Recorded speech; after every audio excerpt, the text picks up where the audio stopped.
Tapos, paano yung equivalent nun? So, pakipaliwanag nga yung ano na Noong yan. 2016, noong 2016, meron pong RA 10868. Ito yung Centenarian Act.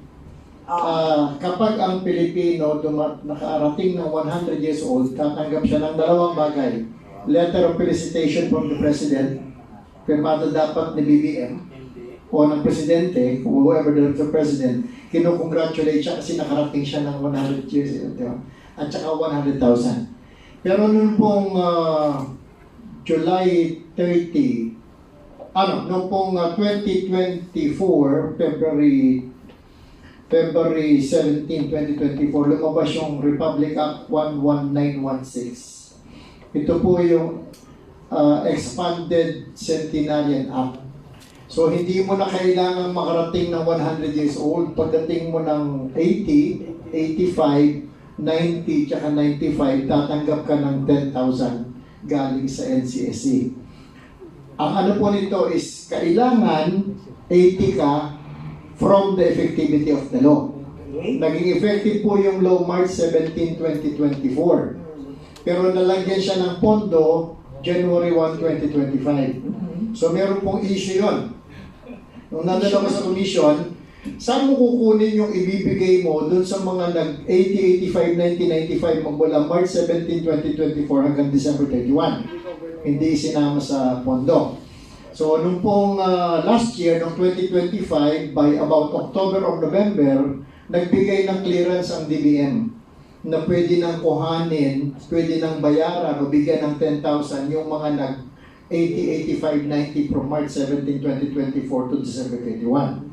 Ngayon, kung buhay siya sa kanya, kung umabot siya ng 80 within the effectivity of the law pero namatay siya, yung pong beneficiary yung tatanggap. Okay. Yun po yung ano. Meron pa pong isang issue yun na hindi na settle. Kasi ang sabi ng batas, 80, 85, 90, 95 as of the effectivity of the law. So, ibig sabihin, kunyari, 80 years old ka and 364 days. Noong March 17, hindi ka pa nag-81. Kasama ka ba? Di ba? Ang sabi ng DBM, hindi. Kasi nga daw, so ang sabi ko noon, nag-file ako ng sa DBM. Nag-file ako ng request sa DOJ na i-interpret nila yon. Ang problema po, wala na ako sa komisyon, hindi pa dumating yung yan. So kung sakali na siguro in the next term, in the next administration o pwede natin i-pursue na yung mga hindi pa naman lumagpas ng 80, 85, 90, 95, kailangan mabigyan sila.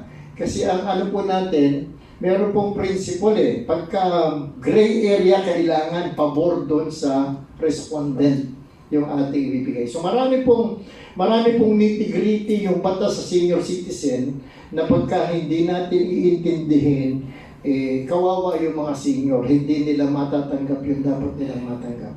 So yun po yung yung ELCA. Pero may prescriptive period ba? Let us say, 80 years old. Ang Up to what period can you claim? Tapos in between, hindi mo na, bago ka mag-85, hindi mo na siya pwedeng maklaim?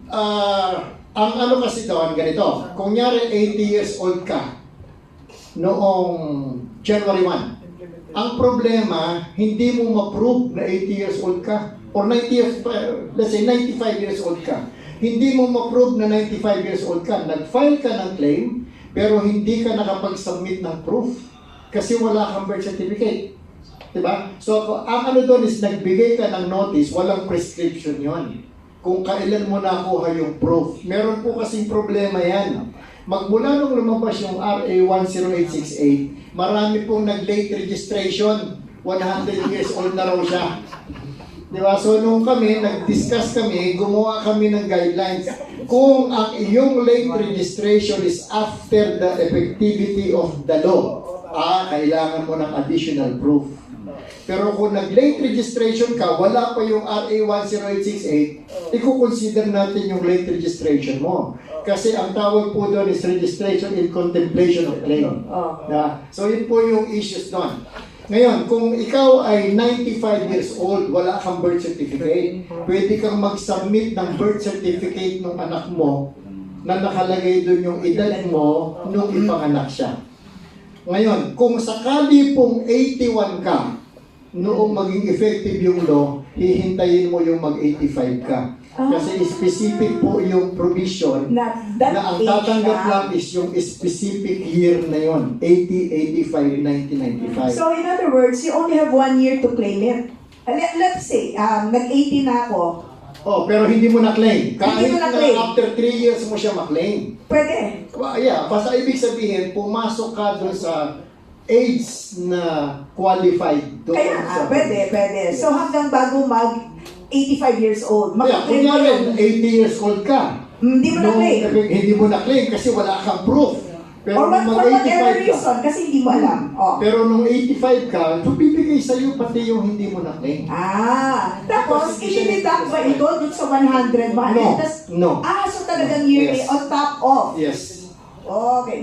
Okay. Meron ako Very yung interesting. i-aada. Ito, good news to. Kasi ito yung simpleng kailangan natin sa mga bahay. May bago, lumabas na to January 12. Sa ilalim ng DTI, DA, DOE, at maaaring mag-avail ng 5% discount sa LPG ang mga kababayan nating senior citizens. And of course, in persons with disability. May Once every 6 months. No. Merong ano yan? Sinabi daw po dito, may nagtanong, talagang hindi nawawala to pero okay lang. Paano kung sa retailer kayo bibili? Meron din ba? Meron. In fact, sabi niya, yung pangapong shop doon, yung retailing shop, sila pa nga yung nagsabi at nagtanong, meron po ba kayo senior citizen? Kasi may pribileyo po kayo.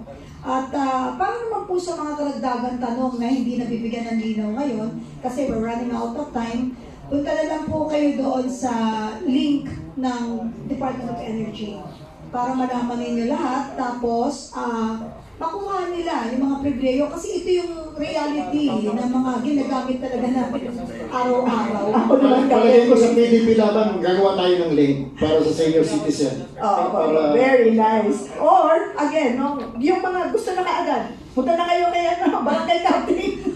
Alam mo, nalulungkot lang ako attorney. Kasi, yung pagbigay ng mga benefits, like yung parang pinaka-bonus nila na 100,000, imagine mo, bago dumantay sa kamay mo yung 100,000, hindi mo na kayang bilangin yung pera. Tapos ang magmumunili or magiging maligaya yung beneficiary. Pero kung sakaling mabigyan tayo ng pagkakataon na mag-suggest siguro at magagdag sa kanilang karapatan at pribileyo, ako kunwari, 60 kasi 60 mo na, pwede mong i-advance pero may bawas kasi kinuha mo kaagad ng mas maaga. So I can enjoy the marriage mo. Pag palagay mo, 60 years old ka na, 60,000, hindi mo pa pwede i-claim, sabi nyo 85.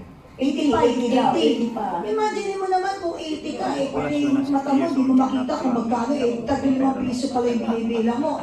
Kung genius yung nag-aalaga sa'yo, bilangin mo yan, kung ano yan. Sa akin kasi, we need to simplify things. Pag-usapan natin yung makatotohanan senaryo. Hanggat na pwede pa nilang i-enjoy yung kanilang benepisyo o mga bonuses na matatanggap bilang senior, doon yung habang kaya pa nilang bilangin at i-enjoy yung pera matatanggap nila.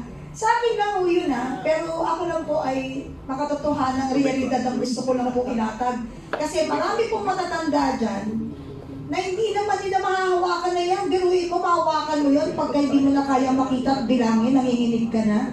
Tapos sasabihin pa sa'yo, sino ba yung papaktiyan mo? Hindi mo naman sabi kung kanino. He cannot even, or she cannot even identify kung sino yung beneficiary niya.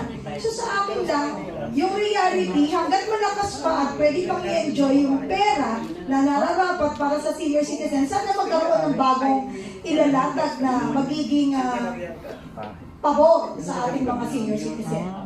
Ano ba, payag ba kayo sa ganon, di ba? Yeah. Oo. I-enjoy nyo kasi kunwari, 65 years old, retiring age na yan sa atin. Tapos senior citizen na. Gusto mo makuha yung 85, magkano ba pag 80 years old? 10,000. 10 na? Dapat yan, according to age, kunwari 65,000. O, kinuha mo, dapat 85 mo. 12.3 million ang senior citizen. Now, going back, no? Meron yung pumunta ka sa water sa Nawasa or MWSS or Manila Water. Ibigay mo yung ipa-receive mo yung iyong OSCA ID.